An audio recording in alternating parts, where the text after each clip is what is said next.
¿Qué tal, estimados estudiantes? Tengan todos ustedes muy buenos días, chicos del primer año de secundaria. Déjame darte la bienvenida ya a este cuarto bimestre. Recordemos que es el último bimestre del año, es el último esfuerzo que te queda para poder culminar este año de la mejor manera. Recordemos que este es un año nuevo para todos. Porque lo hemos comenzado mediante la virtualidad, todo lo que es el trabajo remoto. Entonces, si al inicio pensamos que esto iba a ser complicado y de repente sí nos costó, pero mira, ya estamos terminando. Y qué mejor que terminarlo saliendo muy bien en los exámenes, saliendo muy bien en los cursos para que puedas tener tus merecidas vacaciones.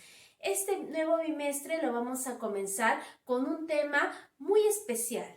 Este tema, si bien es cierto, lo vas a ver ya sea en futuros exámenes, cuando acabes el colegio, cuando quieras postular a otros lugares. El tema de congruencia es uno de los temas más concurrentes en la mayoría de exámenes de admisión de distintas universidades, ya sea privadas o públicas. Entonces, comencemos. Desde ya te voy a ir enseñando y más o menos que tú vayas viendo qué cosas son las que a futuro vas a poder encontrar en ciertos exámenes, en ciertas partes de repente de tu carrera también, ¿no? Tu futura carrera. Mira, comenzamos. El tema de congruencias de triángulos, nosotros en geometría a la palabra igual le llamamos congruente. Entonces, si hablamos de segmentos congruentes, estamos hablando de que dos segmentos serán congruentes si tienen la misma longitud. Por lo tanto, si el segmento AB vale A y el segmento MN también debe valer A. Vamos a ponerle con otro. Entonces, si este es bolita, este también es bolita.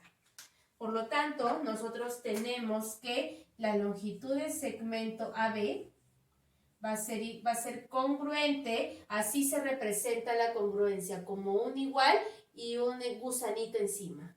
Este segmento va a ser congruente al segmento MN. ¿Listo? Además van a tener las mismas medidas, por eso se dice que son segmentos congruentes. Ángulos congruentes. Dos ángulos son congruentes cuando tienen la misma medida. Entonces, si este es alfa y este es beta, decimos que alfa es igual a beta. Decimos acá, vamos a ponerle L por acá. Ya decimos que estos dos ángulos van a ser congruentes. Decimos que alfa va a ser igual a beta. Y además, la medida, que vendría a ser lo mismo, ¿no? La medida del ángulo A o B va a ser congruente a la medida del ángulo MNL.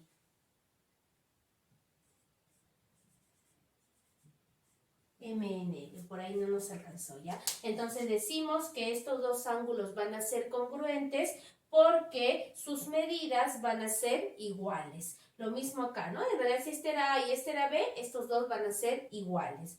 Triángulos congruentes. Para que dos triángulos sean congruentes, deben tener lados congruentes y ángulos congruentes al mismo tiempo. Por lo tanto, tenemos aquí el triángulo ABC y el triángulo DEF.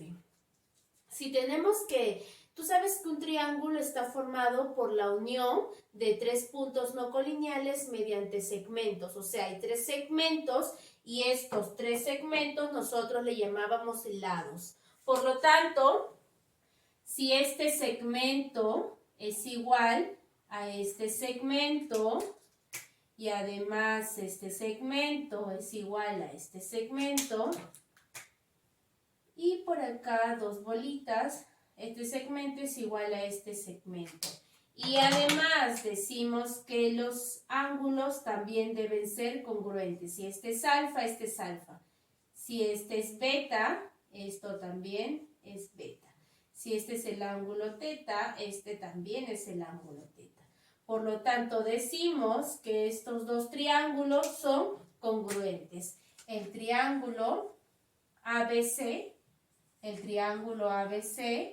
es congruente al triángulo DEF. Por ahí no le hemos puesto bien. DEF. Eso. Muy bien, chicos.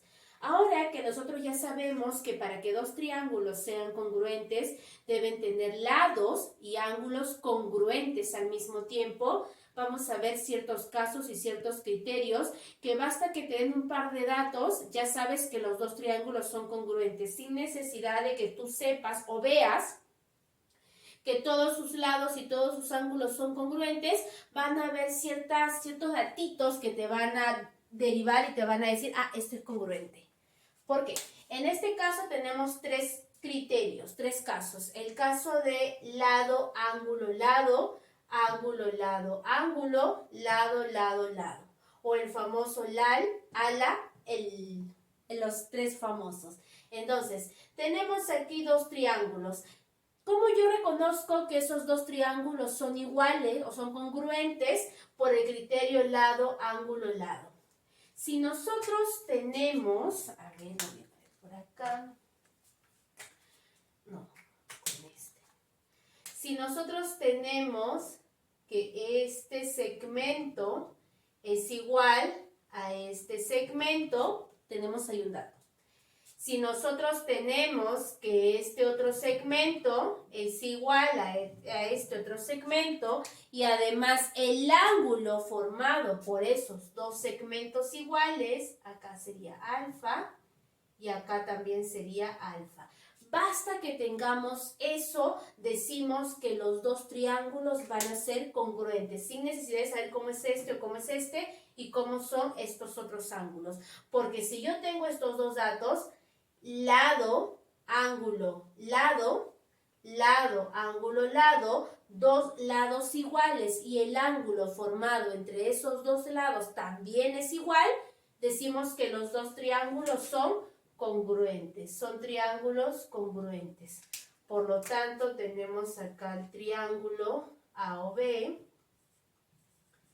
que va a ser congruente con el triángulo MLN. Primer criterio. Segundo criterio, el triángulo ALA, el triángulo ángulo, lado, ángulo.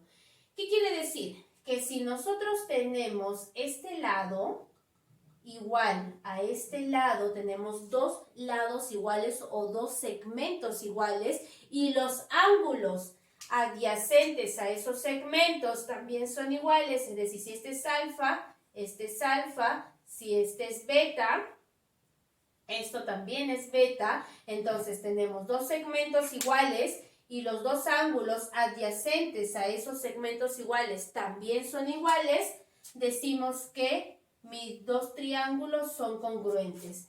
Ángulo, lado, ángulo. Ángulo, lado, ángulo.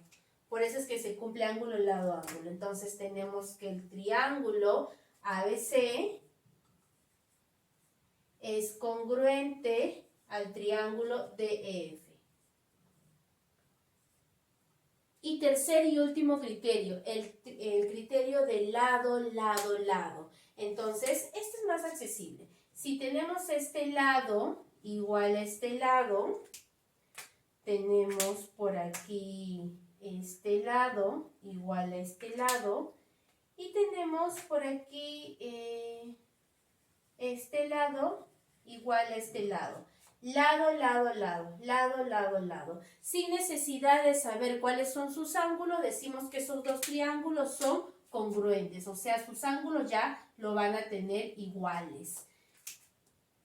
Lado, lado, lado, lado, lado, lado. Entonces acá tenemos que este triángulo, acá no se ve muy bien, esto es ese y este es ya. Tenemos que el triángulo PQR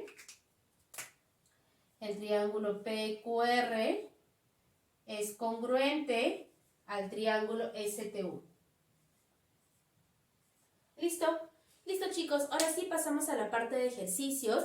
Rápidamente me dice, calcula el valor de X. Sí, A ver, tenemos acá este triángulo y este triángulo. ¿Qué características tienen esos triángulos? Yo no sé si son congruentes, pero voy a evaluarlos en función a los criterios que acabamos de ver. Entonces, mira, este triángulo tiene 5. ¿Este otro tendrá 5? Sí, acá tiene 5. Bien. Este triángulo tiene 6. ¿En el otro también habrá 6? Sí, acá está el 6. ¿Qué más? Este triángulo tiene 7. ¿Acá tendrá 7? Sí, también tendrá 7. Entonces se cumple el último criterio que hemos visto. Lado, lado, lado. Lado, lado, lado. Entonces, si son triángulos congruentes, por el criterio de lado, vamos a poner acá, por el criterio de lado, lado, lado, o sea, sus 3 segmentos son congruentes, sus ángulos también deben ser congruentes, ya que estos 2 triángulos son congruentes por este criterio. Por este criterio, esos 2 triángulos van a ser congruentes y me piden hallar el valor de X. X no va a tener un número porque acá son ángulos alfa, beta y teta. O sea, X puede tomar cualquiera de esos ángulos. ¿Pero quién será? Mira, X es el angulito encontrado entre 6 y 7. ¿Cuál es el angulito encontrado entre 6 y 7? Acá está, que es el angulito teta. Y ese es el angulito X. Como son 2 triángulos iguales, X debe ser igual a teta. Listo, vamos con el ejercicio número 2.